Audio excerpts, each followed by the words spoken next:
Okay, it's time for a movie review, and as you can see, it's of the classic 80s movie Robocop from 1987. The movie was directed by Paul Verhoeven, written by Ed Neumeyer and Michael Minner, and produced by Arnie Schmidt, starring Peter Weller, Nancy Allen, Daniel O'Hurley, Ronnie Cox, Kurtwood Smith, and Miguel Ferrer, and was distributed by Orion Pictures. The original release date was July 17th, 1987. So that just shows you how long ago that was, and the film was 102 minutes. The basic premise of the film is it's about a cop, Alex Murphy, who's killed in the line of duty, and then he's brought back as a cyborg, part man, part machine. Now, I'll tell you a little bit of my history about it, and I'll also explain later on in the video why there's two of these Blu-ray steelbooks of Robocop, and there's a very good reason for it. Anyway, my history with it was that I remember seeing the movie. I think somebody I know got the film on Pirate, and I mean Pirate was basically back in the day. Back in the day when people would get movies obviously recorded on VHS tape, and obviously sometimes it was various degree of quality. And I don't know. I don't know how people managed to do it. And then after that, it got superseded by obviously when people got DVDs. So yeah, I think I saw it in. I think it was one term in school, and then that's how I saw it in secondary school. So I was a teenager. I couldn't be more than maybe 14, 15. I saw it. So and then I was completely fascinated by it. Now, later on, when I got a little bit older, I did see there was a director's cut version of Robocop, which was a lot more violent, which we'll go into later on in the actual movie, or review, should I say. So basically, the story, it's meant to be some future time in Detroit. It never actually tells you the year in which it's set in. You just assume that it's in the far future sometime, which I think is kind of great, because obviously sometimes you can have some movies where they set it in the year Back to the Future 2 2015, and then by the time we get to it, or like now in 2023, it's nothing like it, which is not the movie's fault. But when they say the distant future, it could be at any time, so that's kind of great. And basically, Detroit is basically on the brink of collapse, financial. There's crime, no hardly no jobs. The police are striking, and everything is run by gangs and criminals. So OCP now control the Detroit police department, and the senior president Dick Jones decides to demonstrate his new project, Ed 209, that's supposed to be going to be used in controlling crime and urban crime everywhere, and it could be deployed anywhere. And basically what happens is the Ed 209 robot, or whatever you want to call it, malfunctions and starts it kills one of the employees. Now in the director's cut, you see a longer scene of the poor guy being killed. Obviously, back in the days as a kid, it looked a bit graphic, but now you look at it, you can see the actual blood swabs, so it doesn't look that bad. And although you do see it, it's not like you see limbs just falling apart and organs and intestines and of that coming out. And one of the funny lines I thought was really funny about it in that particular scene is when you hear I think it's one of the people and they're going, don't touch him, don't touch him. And then it's like somebody, you hear somebody go, we need to call an ambulance. And I'm thinking, I'm not being funny. The guy's been turned into paper clips. He's been turned into mincemeat. The guy's long dead. So then Bob Morton, I think let me get the names right. yeah, Bob Morton. So basically what happens is Dick Jones is obviously the Etoile 9 fails. He tells the old man that it's just a glitch, and then obviously the old man's not happy because obviously someone's died and the amount of money that they've kind of wasted.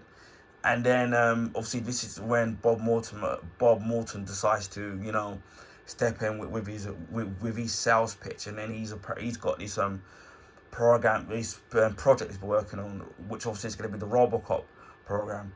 The only unfortunate problem is that they're going to need a subject to be obviously part of this project. So then we flash to Alex Murphy. He's now just transferred to the Detroit department, and he's paired up with Officer Ann Lewis. So he's the one that decides to break her in, which is I thought was quite funny. And then we go to Clarence Brodigan, and he's getting played by Kurtwood Smith, who he's got that distinctive voice. And oh man, we'll get to this, one of my favourite lines in the entire movie. So obviously they've just done a bank heist. Well, I think it's a heist of stolen money, but one of his men, unfortunately, has used too much explosives on the safe, and basically has burnt the money. And there's a particular line, dialogue that he says, which I can't repeat because I don't want to be, well, I won't get demonetized by YouTube, because I'm not because obviously my YouTube channel's not moderated yet. But it's just the whole kind of the scene is completely funny, and then it's basically a shootout between Murphy and while Lewis is driving the car, and then one of the crew gets killed. Not killed, he gets shot in his leg, so he's basically crippled. And then this line that Clarence Brodigan says to the guy, he goes, "Can you fly, Bobby?" One of my classic lines, and it's not only just the words that he used, it's his delivery and his voice. Even I'm not doing it justice. And he goes, "Clarence, no!" And then Clarence just chucks him on the car. Oh, it's absolutely funny. So then the bad guys get to the warehouse, and obviously there Lewis and Murphy call for backup, but surprise, surprise, the backup's is not gonna be very in time. So they obviously decide to go and take them out. Lewis gets hoodwinked by a guy who wants a house. It's kind of funny. Murphy takes out one of the crew, but then he's ambushed by the rest of them. And then this particular scene where I think as a kid, where he gets some shot, and it's basically a slow torture. And then I remember seeing the graphic scene of it, and as a kid, and although I knew it wasn't real, but it was still quite nasty, and I was quite shocked. Not so much now as I'm older and more mature. And obviously, he's left for dead. He's then obviously taken by OCP. Obviously, Bob Morton has become the senior president. Obviously, he then becomes Robocop, and then they basically wipe his memory, so he doesn't kind of remember anything. And then eventually he's put into the police department, and then he's off on a night of solving crime, and only Robocop would know how, obviously with shooting him. And then the whole satire of the whole thing is kind of really funny. And then obviously Bob Morton's kind of obviously getting a bit cocky now because of Dick Jones. And obviously Dick Jones isn't obviously very pleased in the fact that this young upstart has kind of upstaged him. And then Robocop obviously then there's this great shootout at this drug factory with Clarence Brodigan and his crew and his other crew. And this entire scene, and there's this dialogue that Kurtwood Smith says to the drug, I don't know if he's a drug baron, but this guy called Sal, even to a point where he dips his fingers to the guy's wine and then puts it in his nasal. It's just, and he goes, I want to dub this bit what he says, but because obviously, and he goes, "I don't want to mess you, Sal." But it's just the way he just says it. Obviously, Robocop breaks in, takes out all the criminals. Obviously, he's remembering obviously Clarence Brodigan was the one that basically did the fatal blow on his crew. And then he goes to try, and then Bob Morton gets taken out by Dick Jones. And then obviously you find out that obviously that Dick Jones is working with Clarence Brodiger. So obviously he's got so then with Bob Morton out the way, Dick Jones is now the senior president again. And then obviously he wants to then obviously be he knows that the old man's not gonna last forever. So he's the number 2 boss. And then while he's sitting there, they're trying to trying to fix up Detroit, and obviously we've also been controlling it. You've got Dick Jones and his gang, so obviously they're working hand in hand. So he's obviously working for him. With Dick Jones being arrested now, and again there's this other funny scene involving Dick Jones at the police precinct, which is actually really funny. But again, I can't repeat that. The swear words in it. Robocop goes to tries to arrest Dick Jones, but can't because of Directive 4. Robocop's been given 3 directives, so obviously that he can't get out of line. And then the cops turn on him because obviously Dick Jones has called him in. Lewis then rescues him. Then it's Robocop taking on the gang, and then obviously it ends with with Robocop having to deal with Dick Jones, and obviously the problem with the directive, and he's the 4th directive, obviously because he can't go against with his program, and he can't go against OCP superior people working it, so he can't touch them. Obviously, I won't end how it what happens, but it basically ends there. But it's such a great film, and although it's from 1987, obviously movies have come a long way in terms of special effects. Now, with most things now, obviously you would just CGI it. Like for example, Pete Wheeler had to wear the suit, which I think was made out of carbon fiber and stuff, and other sorts of elements, and then he was sweating. And you got to bear in mind that it probably was very uncomfortable to wear. And I know that he was losing weight because he was sweating bucket loads, and I think they had to inbuild mini fans in it to keep him cool. So that must have been very, very difficult, to actually do. And I know that with Iron Man 2, they only filmed from the waist up, and then Robert Downey Jr. wasn't wearing the complete Iron Man suit, so some of it was CGI in to make it a lot more easier and more comfortable on the actor. So it does show you how that with special effects, that is in terms of what you can do, and especially with the Robocop remake that they did a few years ago, in terms of the effects of how far that came along. But this is such a classic film, and you would just look at it just being a violent film, which it is. But what I like about the movie Frat On With, and even you get to the same thing with Robocop 2, and we'll discuss that in a separate video when we come to reviewing Robocop 2, where there's a lot of satire with the newsreaders and a lot of the ads, the ads that they play during the media round. I think that's what they call it, the news thing that they have.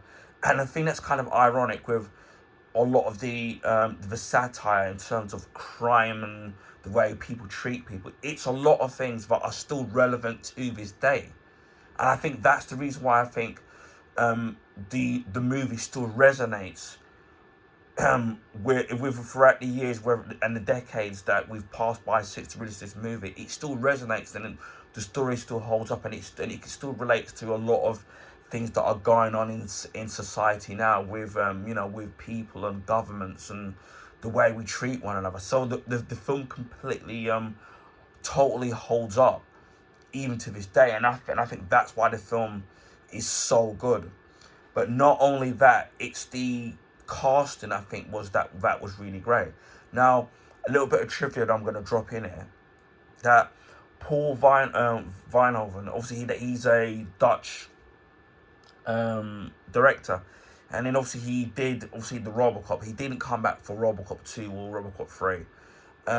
He's done films such as Showgirls, which obviously didn't do very well, and I'm trying to think of the film that he did. We'll have a look at it in a minute. I'm trying to remember what he actually did, because let me try and find a full list of the movies they did, because I do remember Showgirls they actually did, which I've never bothered to watch, to be frankly honest. See some of the films that I do remember. Obviously, yeah. In 1987, obviously, he directed Robocop. 3 years later, in 1990, he directed Total Recall. So a lot of these, his way of the way he does violence and the way his whole cinematography is fairly similar. 2 years after that, which would be 1992, he did Basic Instinct. 1995, he did Showgirls. 2 years following after that, in 1997, he did the movie Starship Troopers. Again, the typical trope with his use of violence in that. 3 years later, he did, in 2000, he did the movie Hollow Man. In 2006, he did a film called Black Book. 2012, Tricked. 2016, Ellie. And 2021, Bernadetta. But apparently, I think he's meant to be doing, I think another movie of some kind, but I don't know what it's about. I did read it today. So what apparently happened was that he was offered the script for Robocop, and he actually turned it down. And then it was his wife, and he just threw it away, didn't want to know. And it was his wife that actually recommended that he take a look at these scripts and have a look at the script, and then to give it a chance. And then he looked at it, read through it, and absolutely loved it. And then he was all for actually doing the actual movie.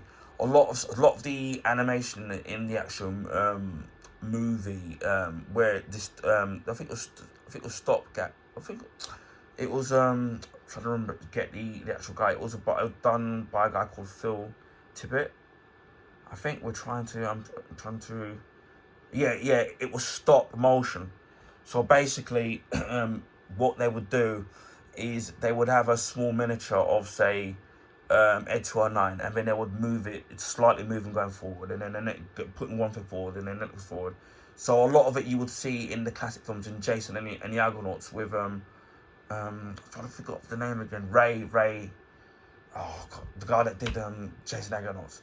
But anyway, where they did a lot of stop motion. And then in scenes where where Ed 209 wasn't really moving, it was actually like a full scale model, but then bits of it would move, obviously, but not literally walking. So that was kind of really great. And again, it still holds up it still holds up. Yeah, it looks a little bit janky in places, but I still think, for me, it's still there's something special about the actual stop motion effects in the actual movie.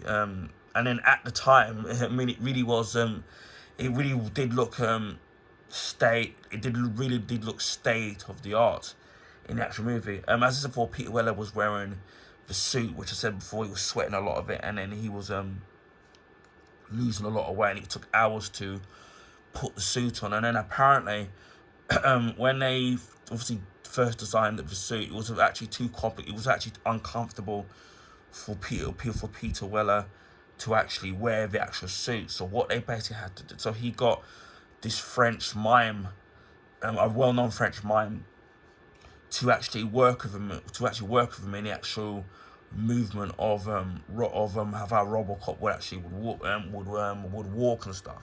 So they actually stripped out a lot of the material from out the suit, and then obviously that allowed him to move a lot better. And then obviously his classic way of the way he moves, where he walks really slow. He can't really run, really, can he? And and the kind of way he moves. Now, some things I didn't know about, where the bit obviously where the gun is in his hip. How they actually did that is that they basically made a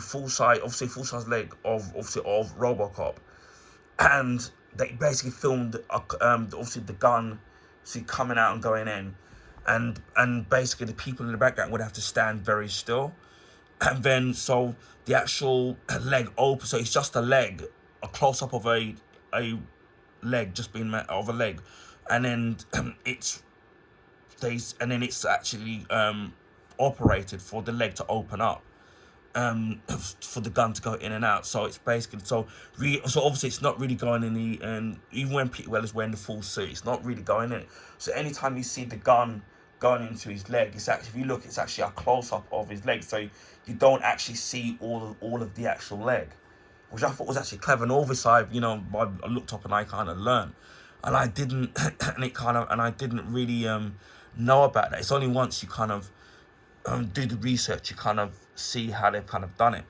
Even the sound effect, I did obviously a YouTube short of the actual sounds that Robocop makes, and I did, and I'm repeating myself, but basically it's the old VHS recorders. It's basically they've recorded the sound of somebody putting a VHS tape into a VHS player, and then the sound of when the tape is being loaded up on the VHS recorder, and then when it's pulling it and then playing the tape.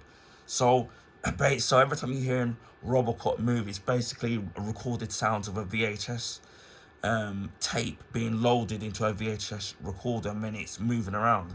So now, once I've told you that and you actually hear it, you kind of can't unhear it. And I still think it's kind of clever in the way that people use everyday household things to make sound effects. The same thing, with the lightsaber and how they created the sound of that, and the way they've, and even in Star Trek, the transporter, and how they did that. It was very, which I can't remember how they did, but it's something fairly simple in how they made somebody, like they're beaming in somebody on the Star Trek transports, and even the technique that they used on the original series to how they did in the Next Generation and Deep Space Nine, Voyager and Enterprise. I don't know so much about Discovery and Strange New Worlds, but the older series that they used to have, it's the same technique that they used from the original series. So, that was really great. Now, when they first did the first cut of Robocop, the people of the board in America thought the movie was too violent. So basically, they had to keep making cuts to the actual movie until it would pass for what we would call in the UK an 18.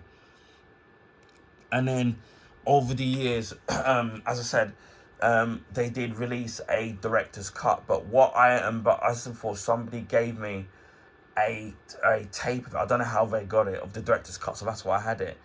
And when it was released on VHS eventually, they did the director's cut wasn't even put on there, and it was only like in later editions of Robocop's release on DVD, that on the later edition, not the early editions of it, that they would put the director's cut versions of it. And then on these two Blu-rays, and then I've got the Robocop trilogy Blu-ray box set. You get both the original theatrical cut and the director's cut. As I said, for the only thing that's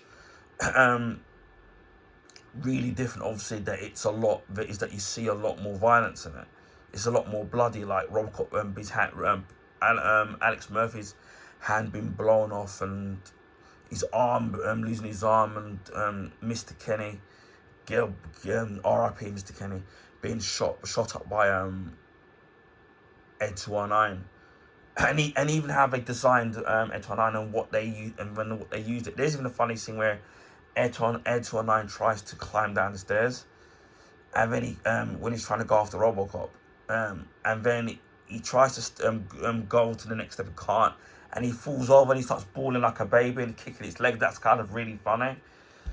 So yeah, and then as before, they let release the director's cut version. So I'm just a horror freak and a violent freak, so I just prefer the director's cut, to be honest. But now, with the advent of and then of the the boards now allowing, obviously relaxing their rules now and allowing you to have both cuts of the actual movie. Another thing I thought I want to touch on on the actual movie is that I love the way, obviously, like how obviously Alex Murphy is the start. Obviously he's humanoid, obviously, and then he gets obviously killed, and then obviously brought back as Robocop. and they basically wipe his memory. But then, of all that they've wiped it, he still remembers certain aspects of his previous life, and Lewis helps him to remember by saying to him, "Murphy, it's you," and then he starts to remember who he is, and he remembers the crew of Clarence Bodiger's crew, who were who shot him, and then obviously eventually finds out where they've all been hanging out. Each of them hangs out, and then one by one gets them, like apprehends them, so to speak. But what I like about the film is obviously that Robocop, he has his memory wiped, and he still has lingers of memory of his old life. And then as the film progresses, from that point onward to the end of the film, what I think is a very clever thing in terms of what they do is that he starts to gain his humanity back. And then what you start to notice, and it is a bit and it's very interesting, if you actually really pay attention to this, you can slowly see that he started to gain his humanity back. So he becomes, although he's still cyborg, he slowly becomes more and more human. If you catch my drift in terms of the way he acts and the way he is. And even with the final line, which I won't spoil, where the old man goes, "What?" He goes, "Nice shooting, son. What's your name?" And it's what Robocop says at the end of it, and then smiles. And then it just ends, and I think it's the perfect ending in the way they've done that. I could not have ended it. It was just absolutely perfect, and in a way, very touching in what Robocop says. So you see him gain back his humanity and gain back his identity. Although for some bizarre reason, when we get to Robocop 2, all that seems to some of that seems to disappear a little bit. It's like they've forgotten about that, which is a little bit unfortunate. But yeah, Robocop was an absolutely fantastic movie. As of all, they made 3 sequels. By the time they got to the Robocop 3, they basically toned it down, so it basically wasn't as violent. And I think this was because Robocop had this cult following, which it did with me, where a lot of kids found their way in kind of watching it. So what they tried to do was they tried to dumb down the actual movie in terms of thinking, if we sit there and make it so that younger people can come and watch the movie, then we'll get more bums on seats and more, they'll make more money at the box office. Unfortunately, with Robocop 3, this wasn't the case, because the whole point of why people watched it was because of the satire and the actual violence. And apparently, if I remember, that when Robocop 3 came out, the movie was already finished, and it was basically it was delayed for about a year, so they actually finished it, and it was sat for a year on before it was ever released, which was a bit weird. I don't know if it was something going behind the scenes of who was meant to be distributing it and what was going on. But by then, Peter Weller did obviously Robocop 1 and Robocop 2. But then he chose not to come back for Robocop 3. I don't know if it's because of the script. So they got an actor called named Robert Burke to come into the actual role of it. And apparently he found the suit uncomfortable, because I think the suit, he was wearing the suit from Robocop 1, because by Robocop 2, I think they improved the suit, because even the suit looks a lot more silver in the first one. By the time we get to the second one, it's got more of a bluey, purpley tint to it.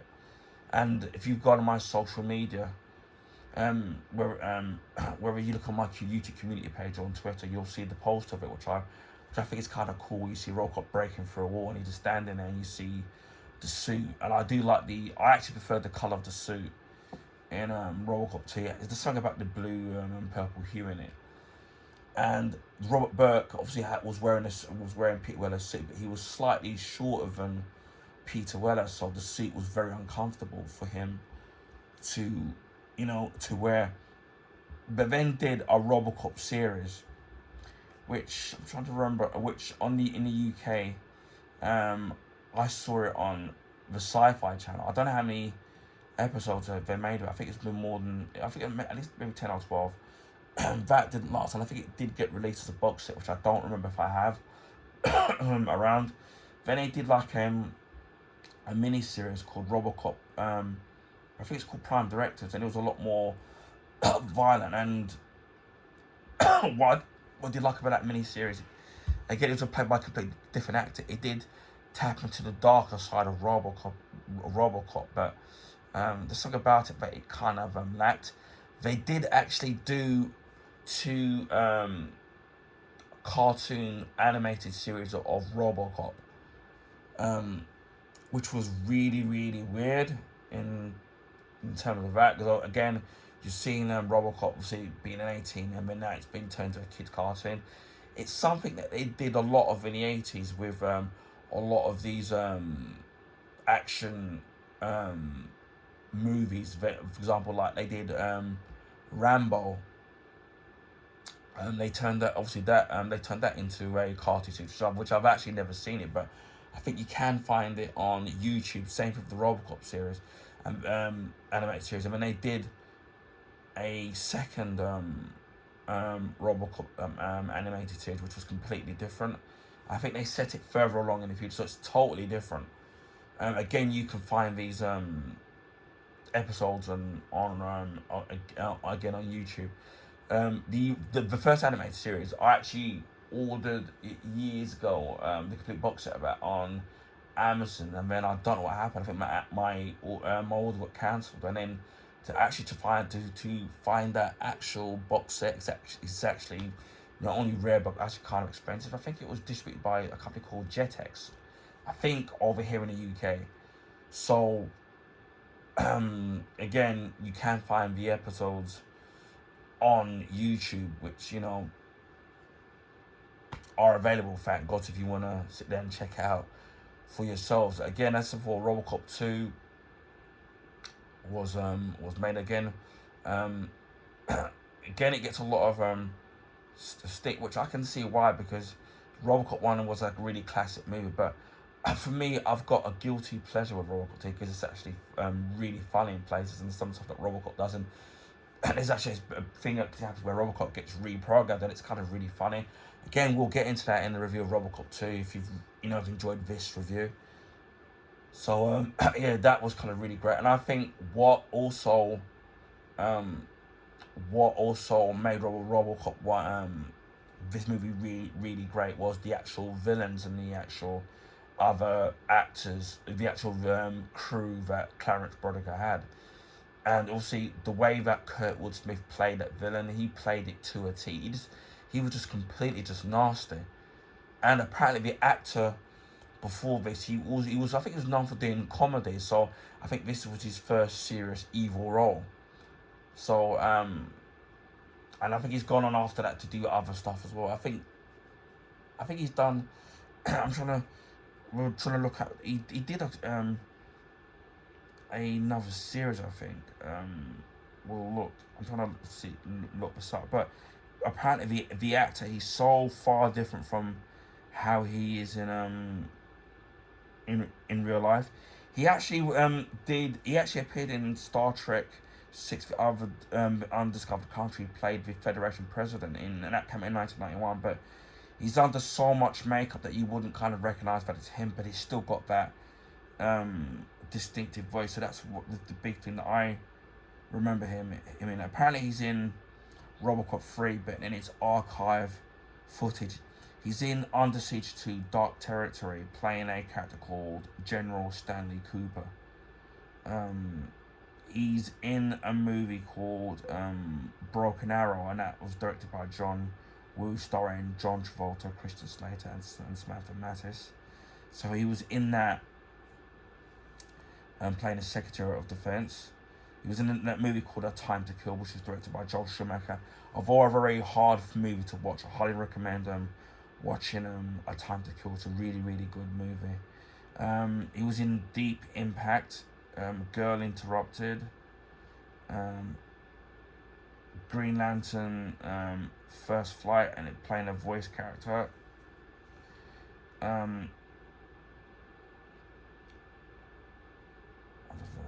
Just see what other stuff he was in, and there's stuff here, but I just don't. And then he was in the remake of Firestarter, so he was actually now 20 That was 2002. He actually was in this comedy series, which I remember in the 80s, called Soap. Confused, you will be. Another series which I used to love watching back in the 80s, called Lou Reed. I remember as a kid staying up and wanted to watch it. He appeared in it in 3 episodes. He was in the A-Team as well. He was in the TV series of Blue Thunder. So he was in that. I'm trying to think what else. He was in the series Jump 21 Street. So he's been in quite a lot of stuff. The Gary Shandling show. So he's been in quite a lot of stuff. Picket Fences here. He's been in The X-Files, Deep Space Nine, again under makeup. He's voiced a character in Men in Black, the series. He's been in Star Trek Voyager, which I remember him, but he's under makeup, but not too much makeup. But I remember that was a 2-part. It was called The Year of Hell Parts 1 and 2. He was really great in that. Again, he's got this very distinctive voice. He was in Third Rock of the Sun. Wow, didn't even know this. He was in Batman Beyond. He played a character called Agent James Bennett. He was in he played a character in Justice League. So that's really cool. Wow. He was in an episode of Everybody Loves Raymond. He was in Malcolm in the Middle. Wow. The series Medium. He was in also a series called Psych. Wow. I remember. I've only watched the first season of that. Played a character called Captain Connors. He was in House MD. He was in 24, playing Senator Blaine Meyer. I remember him that. He was also in Family Guy. Wow. Green Lantern, the animated series. I recommend watching that. It's an underrated DC show, which unfortunately ended, and it's a shame because I really enjoyed that. He was in Beware the Batman. He was the voice of Lieutenant James Gordon. He's actually been in Rick and Morty. He's been in Agent Carter, played in something called Vernon Masters. Let's see what stuff he's in. He's actually been in Star Trek Lower Decks. And he's also been in that 90s show. And was in that 70s show. And he's actually done some video game work in Fallout Tactics, The Brotherhood of Steel. That came out in 2001. Played a character, did a character called General Decker. But again, that's what so he was a really great villain. That's what I miss about the 80s and the 90s, that you really got these great villains like in Deep Space Nine, where you got Hans Gruber, played by the late Alan Rickman, and you had these great classic villains, because as the old saying goes, every hero is as great as their villain, and he was great. So he was kind of really great in that. And then they could have taken the easy way out with Clarence Broderick's crew, with the actors that they had in it. Each of the different members of his crew were all very distinctive, and they had their own personality. And I think that's what really makes it great, because not just the main villain, but his sidekicks as well were really fantastic.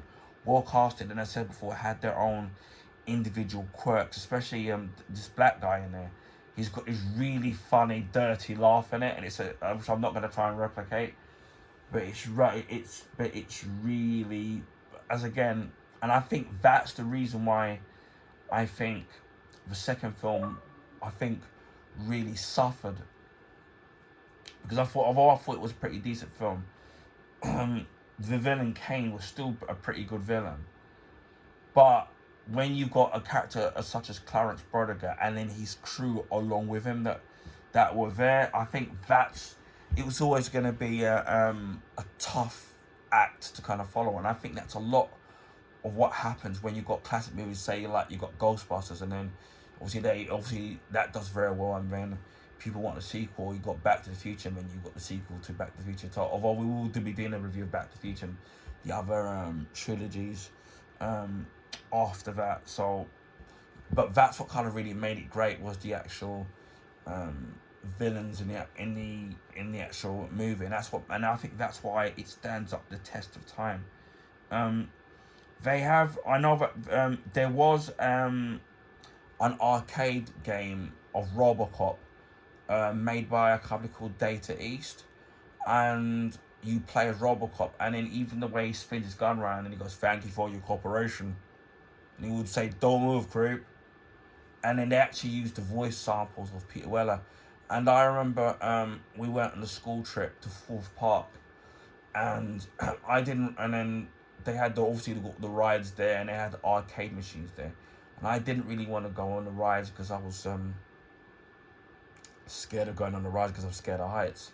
So while my school friends went on the rides, I just spent the money, the pocket money I had on just playing all the arcade games in it. And then one of the things that caught my eye was the Robocop game, which is a shit. And then they did make a Robocop 2 sequel where you could actually play as a 2-player now. But it's a shame with the Robocop 1 game that there's no way to kind of buy the actual game. I don't know if it's to do with its licensing. It probably do with license. I don't know. I don't even know if Data East is still around. But if you've got if you've got it, I know that if you can download the game, you can get an emulation of the game and play it. That's one way to go. Get one of them machines where you can just download, because that's the problem with a lot of games, because there's a lot of licensed games where the companies haven't got license to it anymore because they've expired. So it's difficult, say, to put into a compilation pack or be able to buy from whether it's on the Switch or the PlayStation consoles or the Xbox because of the license issues. And it's only, like, if there's a demand in it, and then they do a deal with the company that they can get it back. But yeah, I enjoyed the Robocop arcade game. I wish there was a way to kind of play it. And then recently, there's a new Robocop game called Robocop Rogue City. I don't know when it exactly is coming. Yeah, it's coming out on November 2nd on 2023, and it's been released on the consoles and PC as well. It was meant to come out a little bit earlier, but it got delayed. I do know that Peter Weller is actually voicing the Robocop. Lewis, who was played by Nancy Allen, I don't think it's her voice. Can't tell it doesn't. I can't quite tell because obviously actors, get older. But I'm looking forward. It would be nice to be able to, and I'm hoping that it's going to be a good game because from what I've seen, it does look really good. And even right down to the sound effects. The actual music to Robocop, the actual musical theme in Robocop is actually really good because it goes dun dun dun dun dun dun dun dun dun. But then when it gets to Robocop 2, they didn't use any of the Robocop theme. I'm trying to remember, trying to find out who actually did that. We'll try and have a look. And then in Robocop 3, they get it back again, which is a bit weird. I'm trying to find if I can find anything. I don't know if it's really difficult to find. If I can find it, I know it's this guy called Basil or something. Let me see if I can have a look.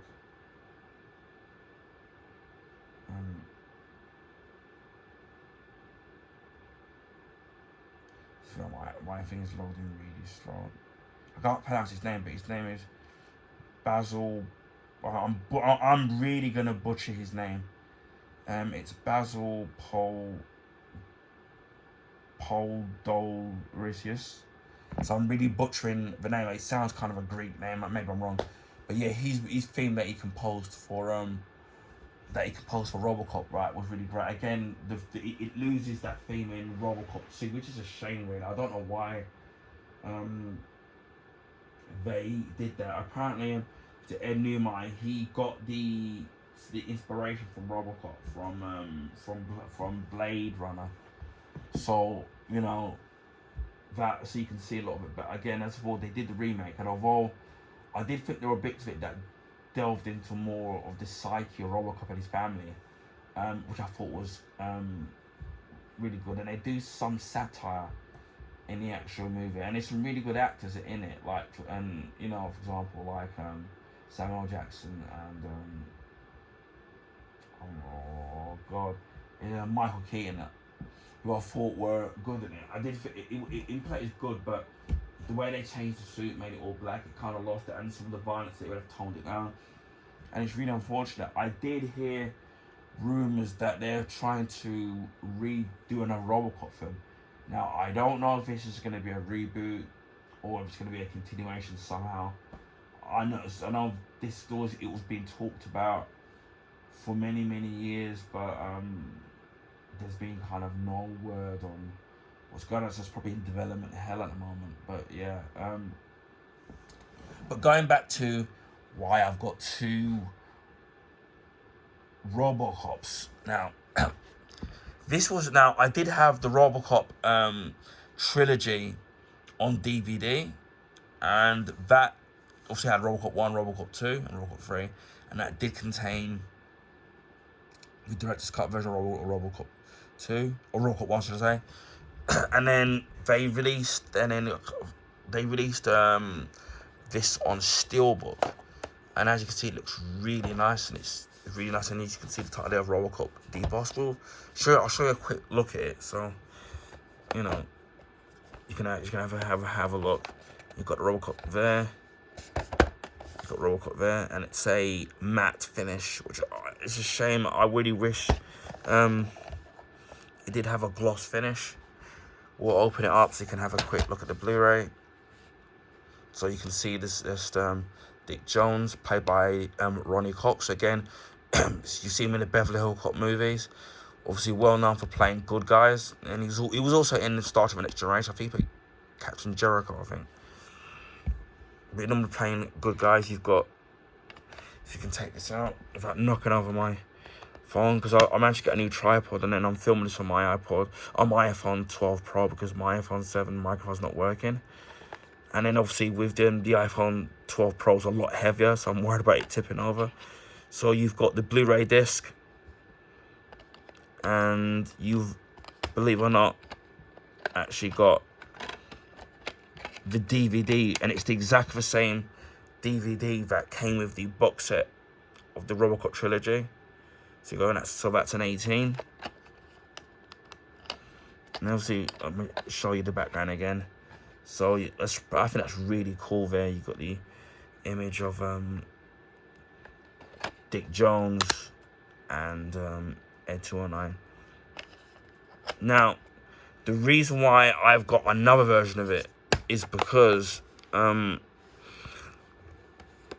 actual transfer it was a poor transfer of the actual movie.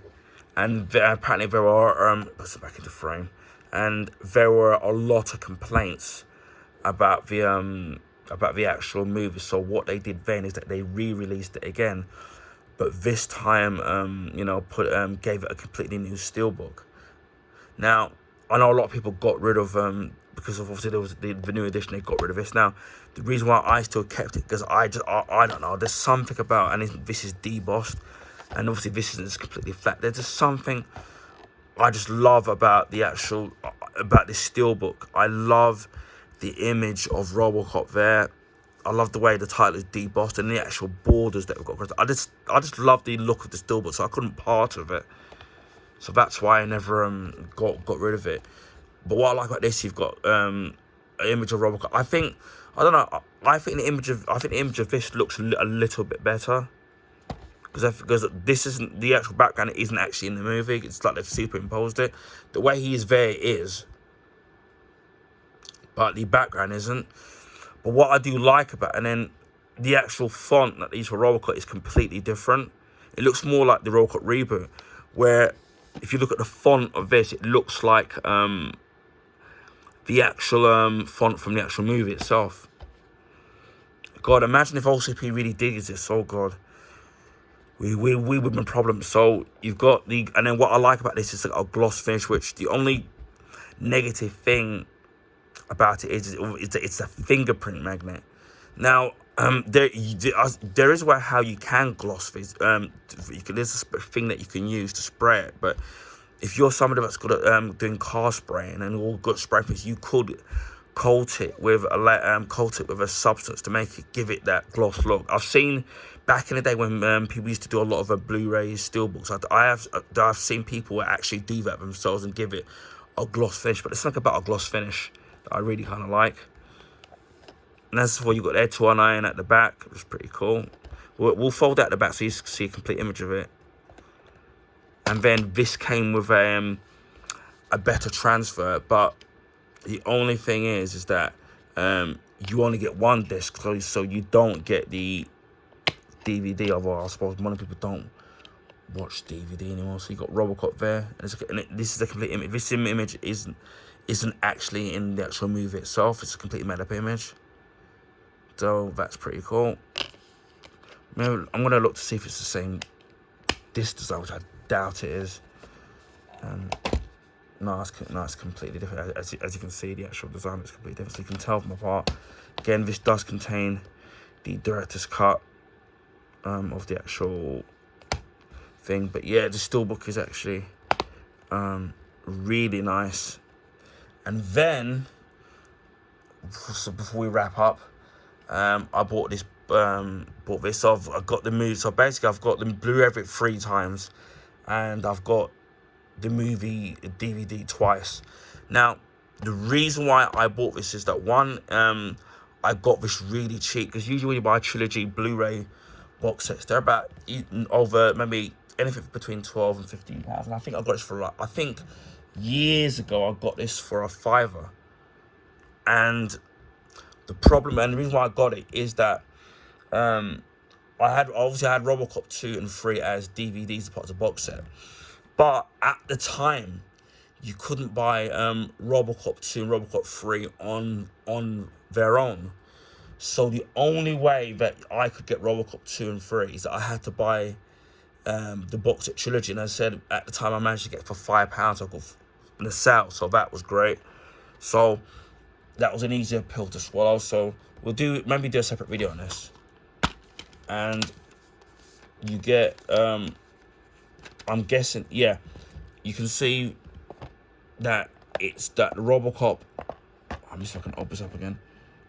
That the remastered version, the remastered second issue, they both got the same disc because it's the same transfer from the reissue. So that's the same disc. So the only good thing is that I don't have to keep messing around with the steelbooks. I can just leave them. And then you get Robocop 2. He's got the purple hue.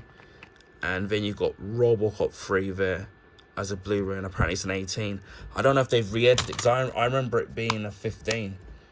But I might do some research just to find out as to why that is the case. So, and then you got extra. So you got Robocop 1, 2, and 3 on on Blu-ray. Now I think they did eventually sell Robocop 2 and 3 separately, but I think you have to buy them on import. But I don't think they released Robocop 2 and 3 as a steelbook. I don't, as far as I'm aware, that they never released them as steelbooks. But probably because they weren't kind of really in demand. So it's kind of unfortunate. But yeah, so that's what I did. But with the similar thing happened with Beverly Hill Cop, where I bought Beverly Hill Cop 1 as I had it Beverly Hill Cop 1 and 2 and 3 on DVD.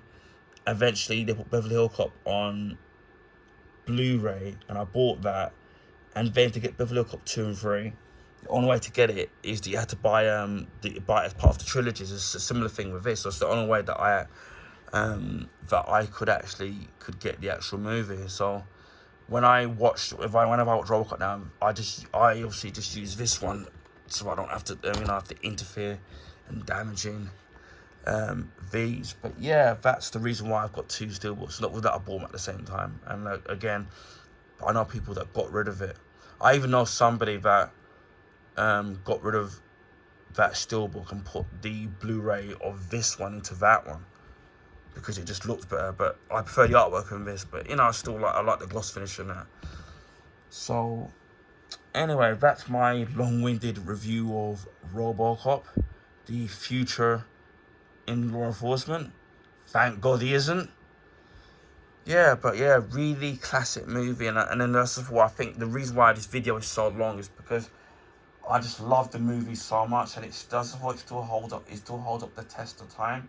So that's why I really love the actual movie. So I'll leave you with one bit of trivia. The actor that played Bob Morton, the late Miguel Ferreira, he's actually the cousin of the actor George Clooney. Didn't even know that because also the surname's completely different. But yeah, the actor Miguel Ferreira, who passed away a few years ago, his cousin is George Clooney. So, you know, that's a little bit of trivia to add to the ending of this video. Anyway, I hope people really enjoyed this review. Sorry for it being weird, but I just love this movie. Please feel free to share with your friends and family. Also, if you give this video a thumbs up, I would highly appreciate that.